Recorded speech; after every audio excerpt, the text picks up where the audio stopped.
Madam Victor, pati yung negosyong itinayo ko. Paano pa ako lalaban? Pagsubok lang to, Mama. Malalampasan din natin lahat ng to. Di ba ang importante, buo tayong pamilya? Pabangon tayo. Pumahig si Doña Claudia na pumunta tayo sa bahay nila. Parang ayoko pumunta kasi baka pinapapunta lang tayo doon para pahiyain tayo. Alam niyo, nagbabago naman yung mga tao. Hindi naman porke masama, habang buhay ng masama yung tao. Hindi ko alam kung paano ako haharap sa iyo ngayon dahil hiyang-hiya ako sa mga naging atraso ko sa iyo. Alam ko napakalaking kasalanan ng Dolores. Patawarin mo ako sa lahat ng kasalanan ko sa iyo. Elisa, halika, laro tayo. Elisa.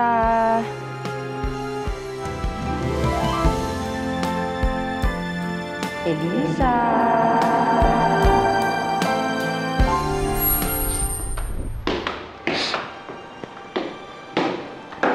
Nakita mo na ba kido mo? Oo. Bigla ko nga siyang na-miss eh. Tanong, na-miss ka kaya niya? Oo. Yun ang sabi ng crystals ko. Eh, bakit di mo pa siya inuwi? Hindi yun ganun kadali. Alam ko sa tamang panahon magagawa ko lahat yan. Alam ko magkakasama pa kami ng anak ko in time. At yun ang dahilan kung bakit nabuhay ako ulit.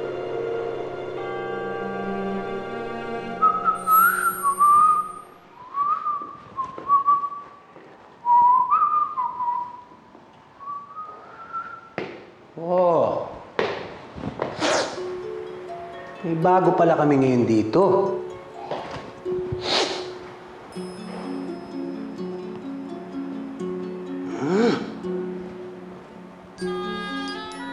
Laki ng sugat mo sa mukha! Grabe, oh! Ha? Nahulog ka siguro, no? Ha? Nahulog, baby? Nahulog? Saan nahulog ikaw, ha? Siguro may nagtulak sa'yo, no? Hinulog ka sa building? Ha? Naku, pwede rin ba ka talagang nag-suicide ka, no? Siguro nag-suicide ka. Na-heartbroken ka, te?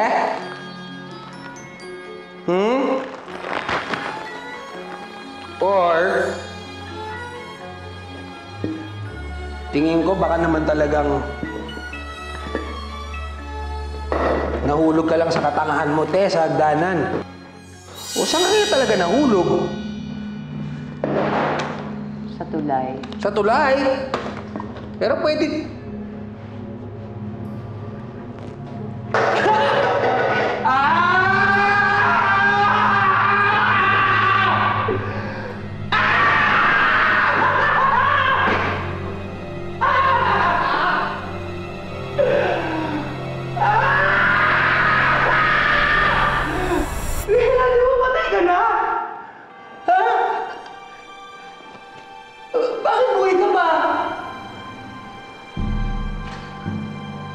Si Magnificence, ang crystals, binuhay nila ako ulit.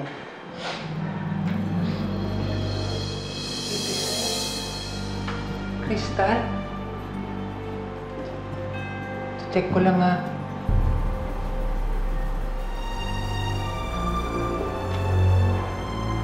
Oh, God. Buhay ka nga, oh. Grabe yung tibok ng puso mo. Ha? Selfie ko lang. Maraming like to pag pinost ko sa FB. Selfie lang.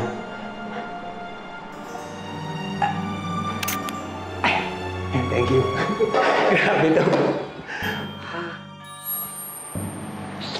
Dito ba dinala ang bangka ni Lolo Villarman? Dito po. Bakit po?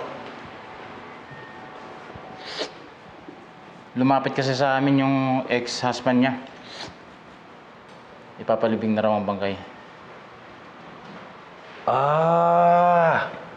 Kaya lang meron po yatang... tama, kinuha na siya ng kamag-anak niya. Ganun ba? O sige, ibabalita ko na lang sa ex-husband niya.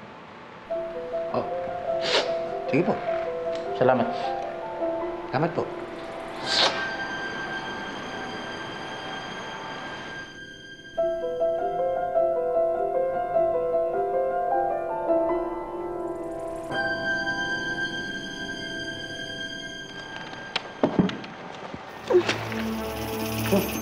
Uy! Naku, bigat!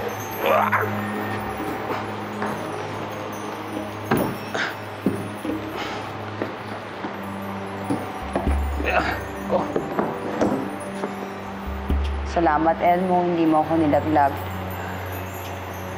Diyan mo pa talaga nagawang magtago. Saka, ba't ganyan ang suot mo? Alam mo na buhay ka nga, pero ang patay naman yung suot mo. Sabihin na natin, nagbabago na ako ng image. Ang nakikita mo ngayon ay si Anastasia. Meaning, resurrected.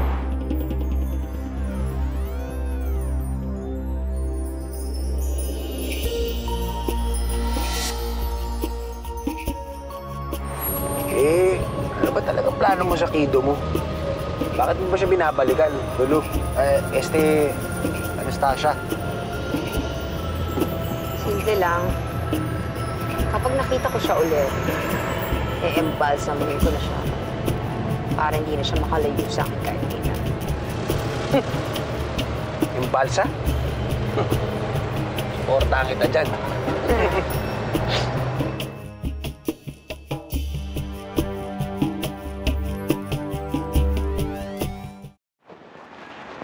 Elisa, maganda pa tong bag na binili natin last year, ah. Maayos pa.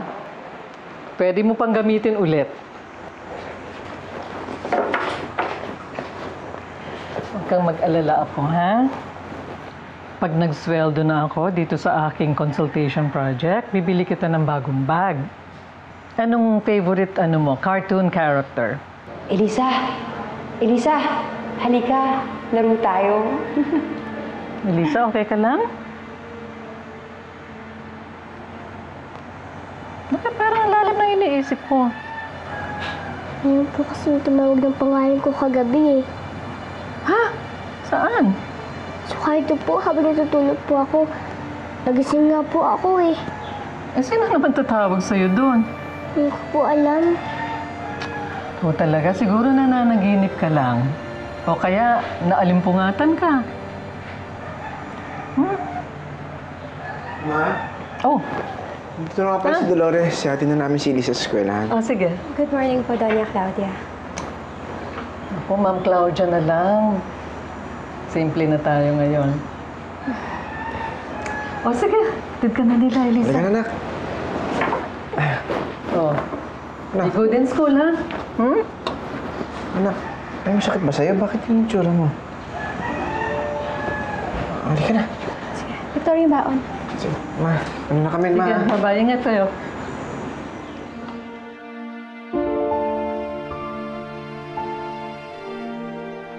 Dolores, pasensya ka na kung dito ko lang nailipat ng eskwelahan si Elisa. Kaya mo, pag natanggap ako dun sa trabahong pinag-a-applyan ko at medyo malaking sweldo, ibabalik ko siya sa dati niyang eskwelahan. Ano ka ba, Victor? Maayos naman yung eskwelahan niya, wala naman kaso. Saka, napakaswerte ko nga na pinag-aaral mo talaga si Elisa. Kung ako yan, hindi ko mapapag-aral si Elisa. Ay!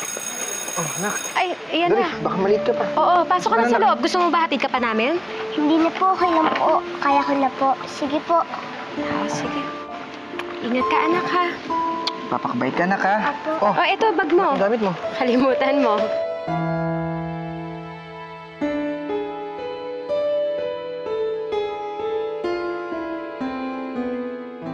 Naman, Dolores, natutuwa ako sa anak natin. Ang bilis niya nakapag-adjust. Oo nga eh. Napakaswerte natin kay Elisa. Kahit ang dami-dami niyang pinagdaanan, napakamasayahin niyang tao. Halika na.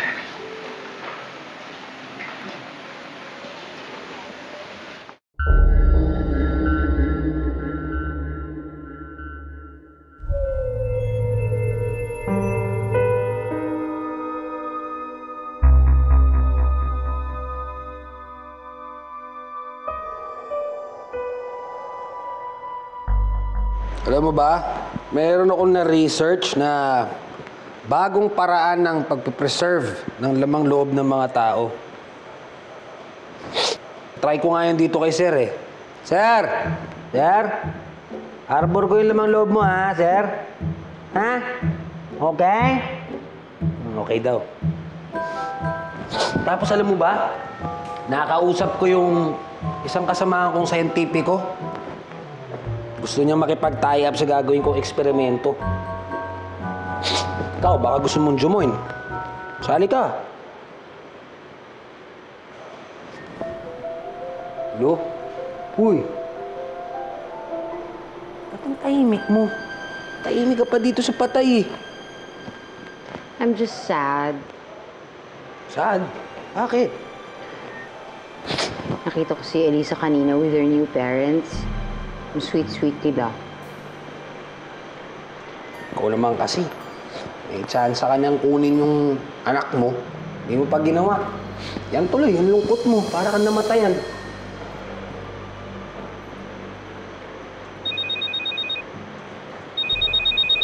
Huh? Hello? Yes po, sir. Opo. Ngayon na po. Sige po. Ora mismo po. Okay po, sir. Opo, ngayon na po. Ngayon na po. Salamat po, sir. Lu, alis tayo, tara. Samahan mo ko. Saan? May pipick upin tayong bangkay. Can I say no? Just for now? Dahil puro negative energy na nasasagap ko. May crystals ka naman, di ba? O yun na, kaya mo yan. Yan na yung gamitin mo anting-anting. Okay. Please open your eyes slowly. So, malinaw na bang paningin mo? Medyo okay naman na po, pero mas malinaw pa rin po yung dati. Kasi, natural lang yan sa mga nagpa-opera ng matang tulad mo. Nawawalan kasi ng consistency sa clarity of vision. Pero don't worry, I can assure you, lilinaw ulit yung mga mata mo. Dok, magtatagal pa po siya dito sa ospital? Hindi naman, but she has to stay here for a few more days kasi we have to observe her. Yeah, it's for her own. Excuse me po, may ko naman. Sige po. Salamat, Salamat po. Are you okay? Medyo okay naman na. Sadyang kinabahan lang talaga ako kanina nung lumabo yung mata ko. Pero normal lang naman daw yun, di ba? Nakikita mo pa ba kami dyan? Opo. Mabuti naman, makikita mo lang gwapo kong mukha. Guwapo? Baka ako ako. Laki kaya na mata mo. Oh? Eh kung ako gwapo, ikaw baboy! Oy. Tama na yan, huwag na kayong mag-away. Baka mamaya mauwi pa yan sa totoong away eh. Basta para sa akin, kayo pa rin ang pinakamagaganda at pinakagwapo dahil mabubuti ang kalooban ninyo.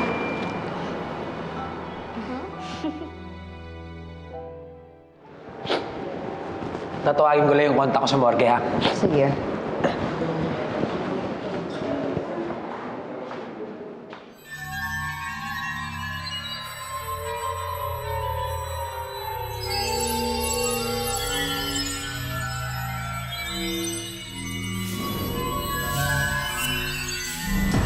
What a coincidence. Akalain mo magkikita pa tayo ulit dyan. Elisa! Oh, Elisa! Diyan para sa'yo. Ganda araw ko. Uy! Salamat! Ganda. Ate Jan, pasensya na po. Nakapagpig ko lang po yung card ko para sa inyo. Kasi po, puro happy birthday card po yung nakita ko po sa bookstore namin sa school eh. Sadya na na rin po, tingin ko lang po naisipan na bigay ko na sa inyo. Kasi po, dahil po nangyari sa amin. Elisa, ano ka ba? Wala kang dapat ipag-sorry. Sobrang natuwa nga ako na binigyan mo ko nito eh. Natouch ako kasi gumawa ka pa nito para sa akin. Salamat! Jan, nabalitaan ko kay Ate Dolores mo na lumabo daw yung mata mo. Kamusta ka na? Okay naman na po. luminaw na po ulit kahit papano nung nilagyan po ng doktor ng gamot. Sir Victor, ilang araw na lang daw po makakalabas na rin ako dito kaya okay na po yung sa gastos ninyo. Sa totoo po yan, hiyang-hiya nga po ako kasi kailan po kayo nagkaroon ng problema sa pera. Tsaka papuso pa ba yung operasyon ko sa mata? Huwag mo isipin yun. Masaya ako na tinutulungan kita. Malaking utang na loob namin sa'yo dahil sinaba mo si Lisa kay Lulu. Hindi mo siya iniwan.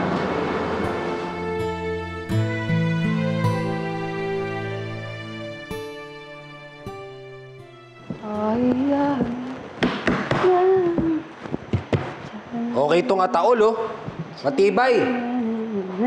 Gusto mo i-try? Uy, gusto mo i-try yung ataol? Please, no negative vibes muna. Ayoko yan. Ano ba nangyari sa'yo? Ba't ba napaka-hyper mo? Alam mo, for how many days, sobrang down mo. Ngayon naman, hyper ka. May bipolar ka ba? You have all the signs, alam mo yon? Hyper lang? Bipolar na? Hindi ba pwedeng happy lang ako? Bakit ka naman naging happy? Nakita ko lang naman si Jam, ang isa sa mga nagpahiwalay sa amin ni Elisa noon. Ba't ka magiging happy dun? Di ba dapat galit ka dun sa tao yun dahil may atraso sa'yo? Oo, pero on the other hand, natutuwa ako kasi pwede na akong gumunti sa kanya. At madadagdagan na yung e-embalsamuhin natin, Elmo. Ha? Uy! Alam mo, kahit ano sabihin mo sa akin. Basta ba kung anong gagawin ko para sa'yo, push natin yan. Sige, Roman. Maraming salamat.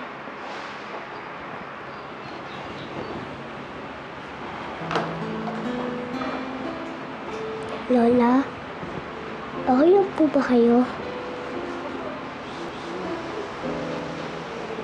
Po, hindi pa nahahanap ng mga pulis si Isel. Hindi pa natin makukuha yung pera natin.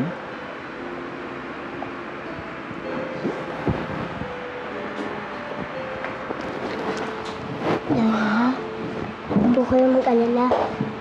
Masolve din po yung problema niyo kay Ma'am Isel. Ipagpiliw niyo lang po siya. Gaya po nung ginawa ko sa mga taong gumawa sa akin ng masama. Dininig ba ni Jesus ang prayer mo? Opo, lahat ng bad boys at girls narinig po sa akin ni Papa Jesus. Kaya po ngayon po, tahimik na po ang buhay ko.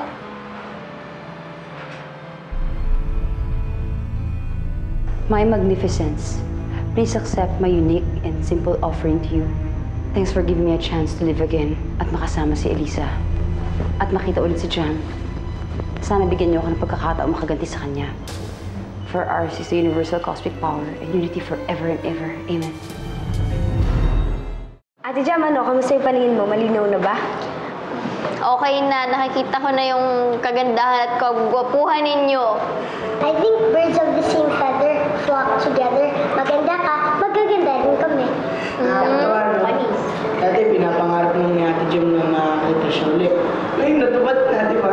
Dahil sa tulong ni Kuya Pipo. Tama, kaya bala ko, pagkalabas ko dito, dadalawin ko agad siya. Pwede niyo ba akong samahan sa puntod ni Pipo? Sige po! Walang problema.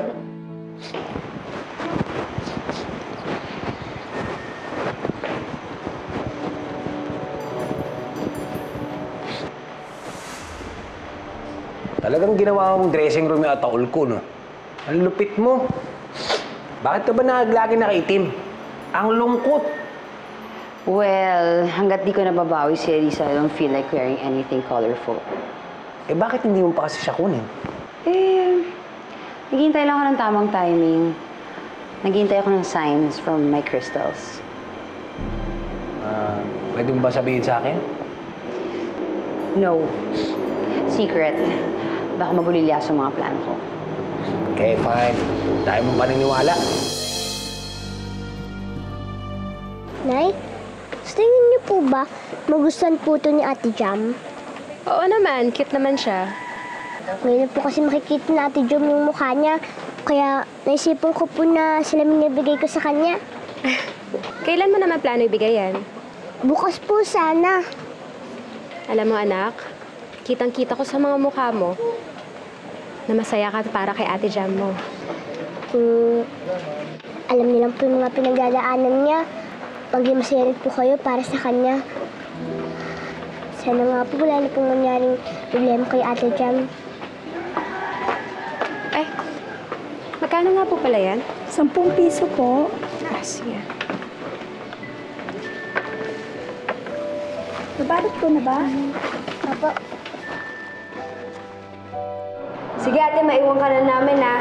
Mangangalakad kami ng todo ngayon para paglabas mo, pwede tayo mag-celebrate. Pahinga ka na rin natin. Tsaka ipwede mo na yung mata mo ng tuluyan ng galing. Opo. Sige na ate, at dalawin lang namin bukas. Sige, ingat kayo ha. Sige po. Sige po. Sige na. Sige ate. Kayo din, ingat. Opo. Ingat po kayo dito ha. Huwag kayong maglalakwatsa, huwag kayong pupunta kung saan-saan ha. Tom-tom. Okay po, ingat. Bye-bye. Bakit ikaw nang Bye, Jack.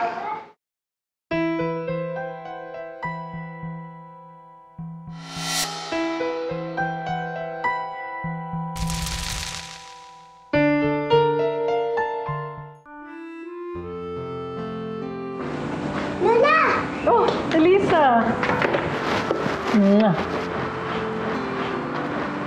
Oh, Dolores, ikaw palang sumundo kay Elisa? Mag-a-apply po kasi ng trabaho si Victor. Pwede po bang bukas ako na rin po yung susundo kay Elisa sa eskwelahan? Oo naman, bakit naman hindi? Lola, pwede po bang dumiretso po kami kay Ate Jam bukas po after school? Si Jam, yung bulag na tinutulungan ng tatay mo? Kumusta na siya? Nakakita na po siya. Ah, mabuti. Sabi ko po sa inyo wala pong problema na hindi nasa-solve. Kaya wag po kayong mainip. Ang problema po namin natin kay Mami Isel, nasa listahan na po yun ni Papa Jesus. Kaya pag natapos lang po lahat ng problema natin, tapos na po tayo sa problema, malayo na po tayo sa problema at tayong pamilya. Pati na rin po yung mga kamag-anak ko tsaka si Ate Jam.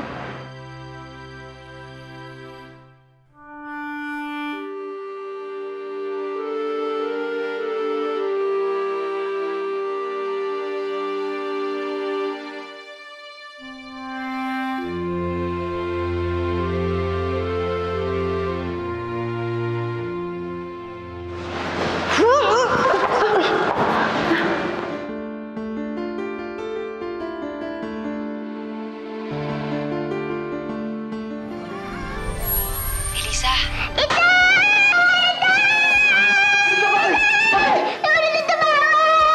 Sigurado ka ba si Lulu yung kausap mo? Opo! Pero imposible. Di ba sabi mo sa akin patay na siya? Taman, hingin ko sana yung tulong mo eh. May tumawag kasi sa amin kagabi. Sabi ni Elisa, si Lulu daw yun. Ang tanging pwede lang gumawa ng si Zel. Ginagamit niya yun dahil alam ng traumatized yung bata kay Lulu eh.